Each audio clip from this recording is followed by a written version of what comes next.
ভাই তোমরা লাগাইছোটা কি? হ্যাঁ, আমার 2 দিনের আইডি, এতটুকু ছোট আইডি, অনেক বড় না, ছোট আইডি আমার, কিন্তু তারপরে তোমাদের কি কমন সেন্স নাই? আমার ভিডিও তোমরা কিভাবে নিজেদের বলে চালাও? ভিডিও চালাইছো, অন্য মানুষের থেকে টাকা নিচ্ছ, আমার নাম করে টাকা নিচ্ছ, আবার রিলেশনের নামে যাচ্ছ কি ভাই? আমি তো এগুলো করে বেড়াই না, কেন তোমরা এগুলো করে বেড়াচ্ছ? মানে আমি বুঝে উঠতে পারছি না। আমি 2 দিন ইউটিউব চ্যানেল খুলে সময় পাইলাম না, তোমাদের ফেক আইডি খোলা হয়ে গেছে। তোমাদের নিজের পরিচয় নাই, নিজের যোগ্যতা নাই। তোমরা আমার ভিডিও ফ্যান হিসেবে ছাড়তে পারো, কিন্তু আমার ভিডিও নিজের বলে চালাতে পারো না। এই রিজন আমি তোমাদের দেই নাই, এই অধিকার তোমাদের দেয় নাই আমি, তাই না? তোমাদেরকে আমি ডাইরেক্টলি বলতেছি, সেটা হচ্ছে যে যদি তোমরা এগুলো বাদ না দাও, আমি তোমাদের নামে মামলা করবো, ডাইরেক্ট কথা যেটা।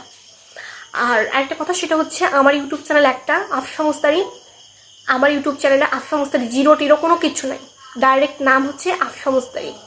সেকেন্ড হচ্ছে আমার টিকটক আইডির ইউজার নেম হচ্ছে Afsa Mustari dot sorry, TikTok আইডির নাম হচ্ছে আফিফা ডট মুস্তারি, ঠিক আছে? আর নাম হচ্ছে আফিফা মুস্তারি। আমার ফেসবুক পেজের নাম হচ্ছে আফিফা মুস্তারি। এ ব্যতীত আমার কোনো আইডি নাই। আমার টিকটক আইডি একটা, আমার ফেসবুক পেজ একটা, আমার ইউটিউব চ্যানেল একটা।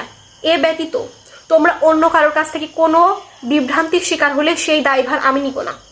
আর তোমরা যারা হচ্ছে আমার ভিডিও নিজের বলে চালায়, এই যে রিলেশন করতেছো, টাকা পয়সা নিতেছো, তোমাদের আমি ডাইরেক্ট মামলা করব, আর কিছু বলার নাই।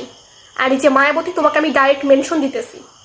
তোমাকে আমি এর আগে হচ্ছে মেসেজ দিয়েছি, মেসেজ তোমার সিন করছো হয়তো বা, মেবি তুমি যেটাই করছো এই পর্যন্ত থেমে যাও, না হলে আমি তোমার নামে মামলা করবো।